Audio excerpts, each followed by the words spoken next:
I chose to analyze the article in The Athletic entitled How Brian Flores and the Vikings Built Such a Wild and Different NFL Defense.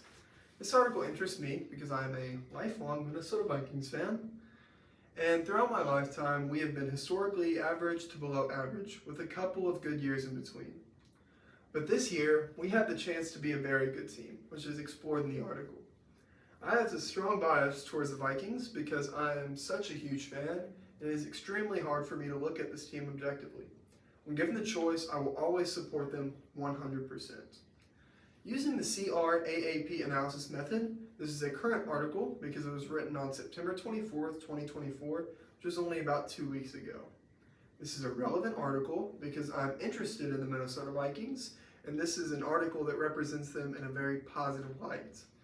This source has authority because it was written by Alec Lewis, the Minnesota Vikings beat writer from The Athletic, which is the sports section of the New York Times.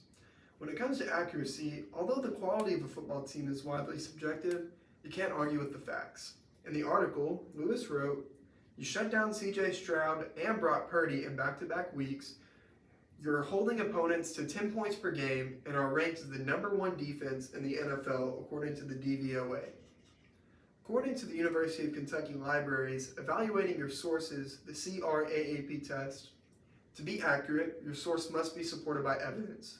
Lewis gives evidence of Minnesota's defensive success by referencing wins versus top-tier NFL quarterbacks like Stroud and Purdy, and referring to the DVOA, which stands for the Defense Adjusted Value Over Average. The purpose of this article is to inform the audience of how Brian Flores is changing how the Vikings play defense and how effective it has been. So using the CRAAP test, this source would be reliable. The biases that are present in this article are sensationalism and mind reading.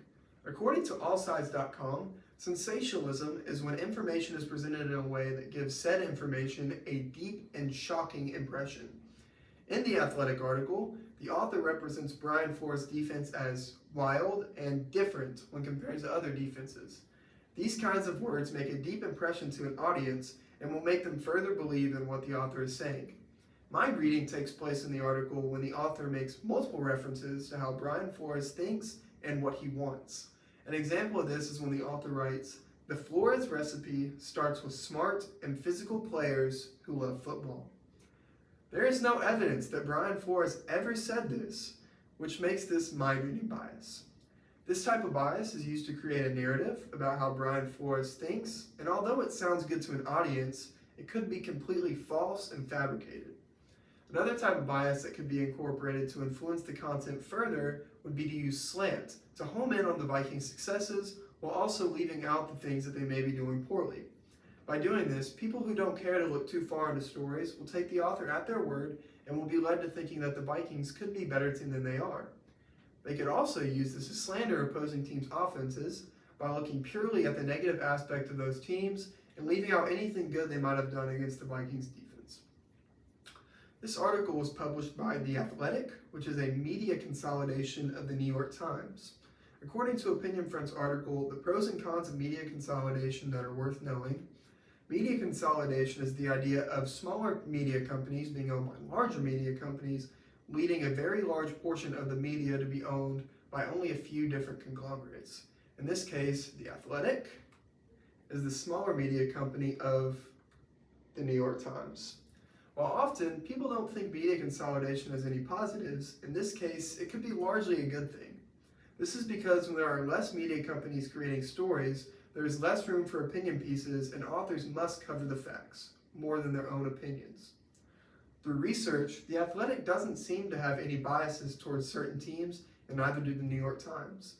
The owners of the Times, the Osh-Sulzberger family, don't appear to have a favorite NFL team, and the company seems central when it comes to sports in general.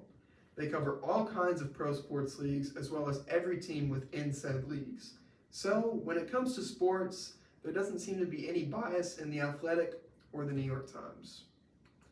So overall, after analyzing this article, this is a reliable source and a reliable article.